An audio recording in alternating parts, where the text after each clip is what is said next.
Okay. It didn't say anything. Okay, it's recording. Well, hello everyone. This is Tina Kadish. I am back for another episode of the Employee to Entrepreneur podcast. And this podcast is all about helping women that are in transition. They might be in a 9 to 5 right now. They might be looking to reinvent themselves or take the next chapter. And I always like to bring great guests. So I'm a business coach. I was there laid off years ago and in transition to start a business. And I know the challenges it takes. So I love to bring guests here that can share their stories of how did they do it. And we have a great guest today, Jaymie Chapple, who's going to share her journey. But I'm going to read a little bit about Jaymie so that you can get a taste of her as we will have some fun together, because this is all about having fun. If you can't have fun, what is the point? All right, this podcast is really for you listeners to learn more of the speakers, connect with them, learn their stories. How did they do this? Because it can be done.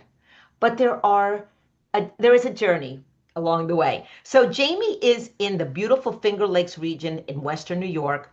She's a co-founder of her new company, TEHFL, and we're going to learn more about that.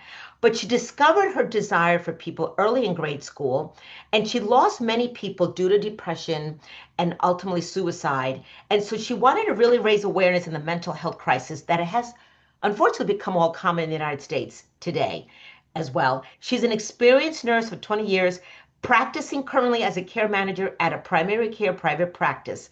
She's an author, a contributing author of 2 anthologies. She's a mother of a few with her husband. She enjoys spending Sundays with her family, keeping in line with friends, and attending comedy shows, hiking, playing pickleball. Oh, you love pickleball. Awesome. She's passionate in her work as a nurse, a leader, and entrepreneur. She's taught more than 1,000 nurses, wow, in Western New York, both at private and community level. So she shares her practice of teaching every day with her patients and her children. And she's currently sitting as a co-chair at her day-to-day on the Meliora Council and coaches her youngest child recreation soccer as an additional language. So this part about to share, Jaymie and her husband are starting the conversation for integrating blue collar and entrepreneurship. For tradespeople, co-working style hubs offer a unique opportunity to bridge hands-on skills with entrepreneurship. So by integrating workshops, mentorship, and business development support, trades workers can not only refine their craft, but also learn how to manage clients, market services, and scale operations. This combination fosters innovation, encourages peer learning, and empowers trades professionals to transition from skilled workers to successful business owners. Welcome, Jaymie. I love how you're integrating tradespeople. My ex-husband was a tradesperson. He was in construction, and I can totally relate to what you and your husband are trying to do. I think it's much needed. And so, Jaymie, again, thank you so much for being here today. I really look forward to our conversation being here. So how are you doing today, Jaymie? I'm actually doing very well. So I am actually on a little lunch break right now. So this is perfect. Good. I work from home a couple days a week, and then I work in the practice the other days of the week. So we'll talk a little bit more about that, but it's great. Good. It's Monday, so full of energy. Awesome. So I love the fact how Jaymie, like you are, right? You're still working, you're working from home, but you also have to go on site and you're building a business with your husband. And I find it so exciting how you're doing this together with your husband. Common goals, common vision, I think is amazing. So let me ask you, being in nursing and caring about people, and now you just started TEHFL. Can you tell us what does that stand for?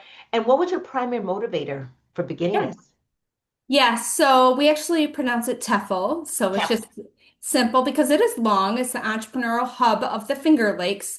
Good. So our primary motivator for us starting this business was really, as you had put in the introduction, is really merging or unifying the blue collar worker and the corporate world.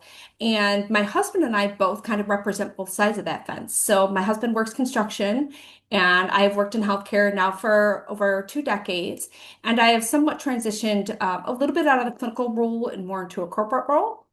And we identified that there's such a need for unification in that space and really fostering the development of individuals that want to maybe leave their 9 to 5, whether it's trades or whether it's healthcare, maybe not because they're not happy with what they're doing, but because there's something bigger than them. And so my desire to help people started very young in grade school, and this is just the most natural or organic way to take the final stride. I love that. No, I think that is so great. And, I love how you're doing it. And sorry if I mispronounced it, it's TEHFL. So this is great to know. Um, Yes.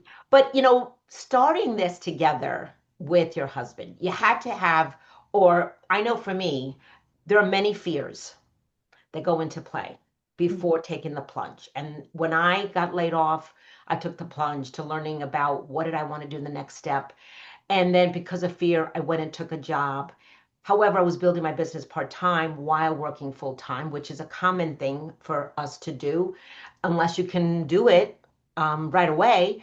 But most women today are building a business while working full-time. I call it your funding source. I made money in my job that funded my business. Okay, I'm not going to lie about that. And so tell me about some fears that you might have had before you took this plunge. Oh goodness. So some fears. So you hit it right on. So my husband and I, this is not our first, attempt at a business. We both Mm, have attempted some businesses in the past that were either based on what we thought was a need. So businesses, you have to have a passion and a need. And mm. this is really the first time that we found that there was an alignment and it happened to be between us. We took a lot of time exploring different ways that we could really make it work and give back to the community. That's the biggest thing. So biggest part of our foundation of our business is really looking to the youth. And Mm. youth doesn't just mean in grade school or trade school. It could be youth in terms of how we define it as humans. I consider myself in the youth of business. We're all learning. We're all students, so we're Yes. really hoping to kind of change the culture and work together as a team. Because who doesn't want to work with their husband? Who doesn't want to work with their wife? There's so much value to that, and I know that when he and I first started talking about working together, we couldn't find the right fit, but Mm. this really works for us. And so far it's been beautiful. And you know what I love when you said that you've attempted at multiple businesses Hmm. Hmm. that haven't worked out. Yeah. And that is so important because I want the listeners here to really understand that. You're not going to do the first business and then it might not be a success. And that's okay. It's not a failure. Hmm. It's you've learned along the way what you're going to do differently. One thing that you said that struck me is you did your research. Hmm. You and your husband, you know, found a fit that both of you are aligned with, having a passion, having a need, because you got to do your market research. This is something that I teach when I work with clients in their business blueprint. You got to create, you got to do your market research. Don't just jump into a business because, oh, I want to do this. I think this will work out well. And then you find out after you've spent a lot of money Hmm. that this was not the right thing to do. So it's very important that you do your research and really dig deep. And is there a need? So I love that totally. So, what are these, you said you failed at some businesses, but I don't call them failures. I call them learnings, lessons that you learned. But like what did it teach you? What did it teach you that you might not have learned from your 9 to 5 through this process?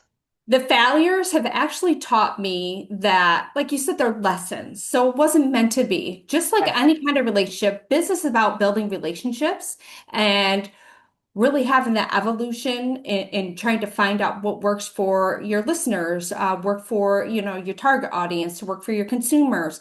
So we really have to do a lot of research to be able to figure out what works for us. And again, they were lessons, and one could consider them failures, but really, whenever I think of a failure, anything that, may have started as a no is actually opens up for a new opportunity. So I wouldn't be where I am now had I not stumbled across those failures and met a lot of people in community environments that I could actually build and network with. So, Exactly, exactly, absolutely. And so, the listeners here are, women that are aspiring to be an entrepreneur and most of the time entrepreneurship is misunderstood or there's things that are untrue. What are some things that you have learned or that you believed about entrepreneurship that are today untrue or misunderstood? Because I want the women who are listening here to really get a clear picture of what entrepreneurship is and what is it to you. Oh, quite a few things actually. So just because you fall down, it doesn't mean you can't get back up and kind of pivot. We all have to pivot.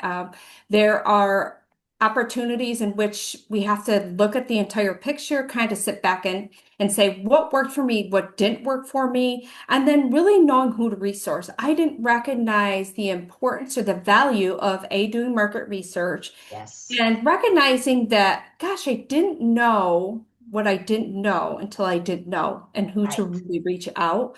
There's a lot of common misconceptions that anybody can just start a business.